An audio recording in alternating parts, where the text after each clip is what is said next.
matters much worse.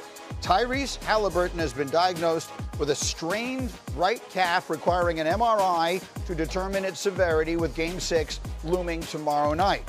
We told you yesterday the Pacers are huge underdogs in this series to come back and win. It's 10-1. Let me put this in context. This is the stat I was promising you.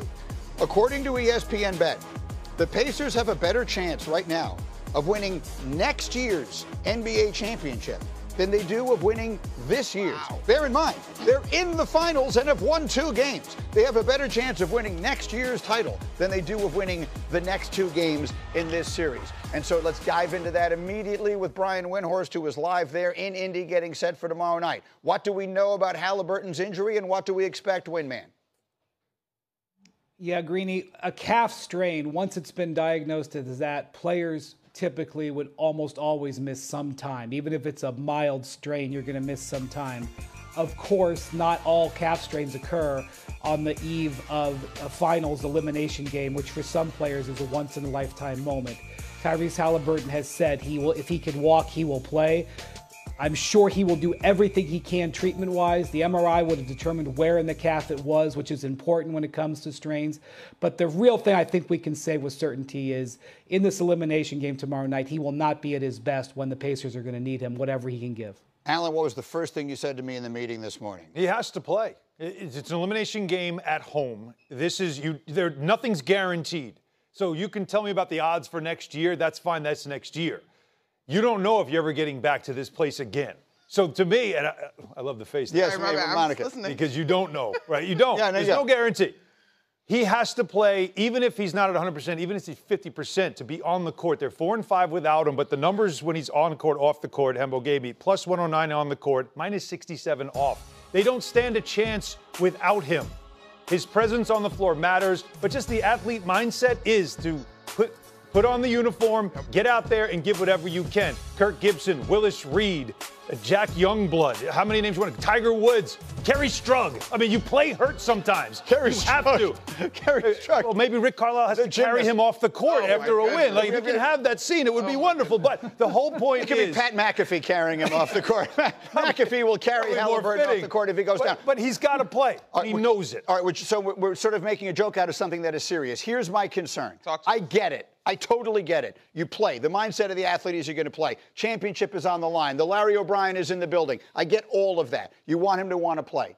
And I hate to even bring this up because you put it in the ether and now you feel weird. But we've all seen what happened to Kevin Durant. And we've all seen what happened to Dame Lillard. And these calf injuries turn into something. The calf would make me very, very nervous and I'm not a doctor, I'm not an expert, anything like that. So while I totally get you're gonna strap it up and play for your team if you can, that stuff would be in the back of my head. What do you think of it, McNutt? I think that's a fair point, Greeny, and this is where you rely on your medical staff, right? Like, what is the worst case scenario? What is the best case scenario? Now, as an athlete, as a competitor playing in his first finals, Tyrese Haliburton is probably going to go.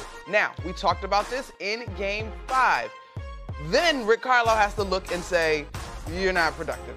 And then they're going to have to make a decision from there. So all parties involved have to be honest.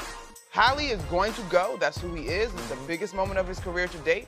But it's now on Carlisle and the rest of his team, quite frankly, because Carlisle has to feel like, all right, TJ McConnell, you went off for 30 as a season high this year. Can you give us that sort of injury? Okay, Pascal Siakam, your season high this year was 39. Because to me, if you don't have Haliburton, it's going to require a masterpiece performance from TJ McConnell. And in my mind, Siakam's got to be a 40-10 guy. Nembhard's got to be much better. They're going to play him off the ball. We saw in the fourth quarter. The reason why they had those turnovers was because Haliburton wasn't handling the basketball. They had other people handling it, and that's always a problem. They had 4 straight turnovers on 4 straight possessions, mainly because Haliburton did not have the ball in his hands. Yeah. But they're going to have to learn to play that way, and if anybody can figure it out in one day, it's Rick Carlisle. So you make an interesting point. It's really 2 separate topics. It's, do you let him try, which I think we all think he will. Do. And then it becomes a coach's decision.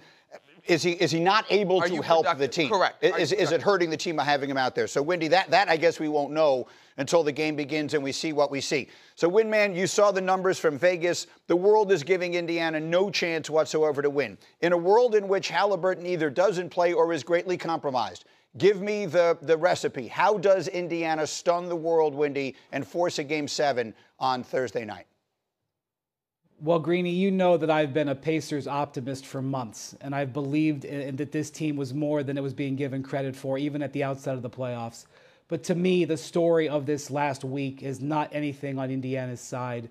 It is the devastating development of the Jalen Williams-Shai Gilgeous-Alexander duo that has just blossomed in this finals. You look at these last 3 games, these guys are putting up historic statistics. You're talking about incredible 1-2 punch. And it's not just, it's also the way that they've done it. You know, in game 4, it was Jalen Williams who played point guard, with Shai off the ball for a lot of the game. And then in the fourth quarter, they went into a 2-man game that was just unguardable for Indiana. And then in game 5, really the greatest probably performance in the history of the franchise. They combined for 71 points. Williams goes for 70 with Shai back in his point guard role with 10 assists. Guys, this is incredible the way these two guys are playing together. We had questions about whether Jalen Williams could answer this challenge at the highest level. They have been answered.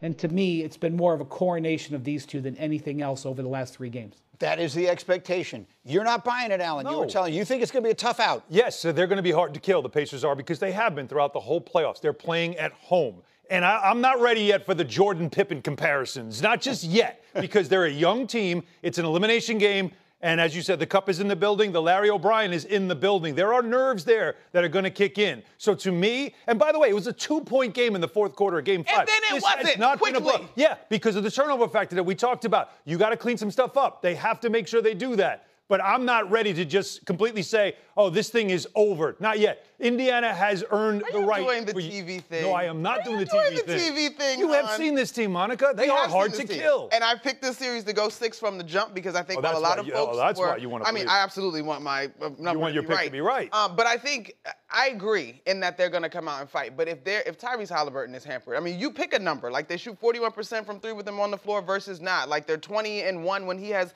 20-10. Like pick a number. If Tyrese is not teams, I don't like they got to prove it to me on the road. Let me leave it here a minute. We have much more to do on the hoops all morning long. Windy, stay close by. I've got a great football squad coming in today as well. Aaron Rodgers looking to add a positive chapter to his legacy in Pittsburgh. How should we view his career to this point? RC brought it up. We're going to dive in. Plus, I've got stuff on Kevin Durant that is going to completely change the conversation. People are asking, what exactly is Kevin Durant at this stage of his career? I'm going to answer it once and for all. Coming up, don't miss it. Get up on ESPN. Can't wait for that.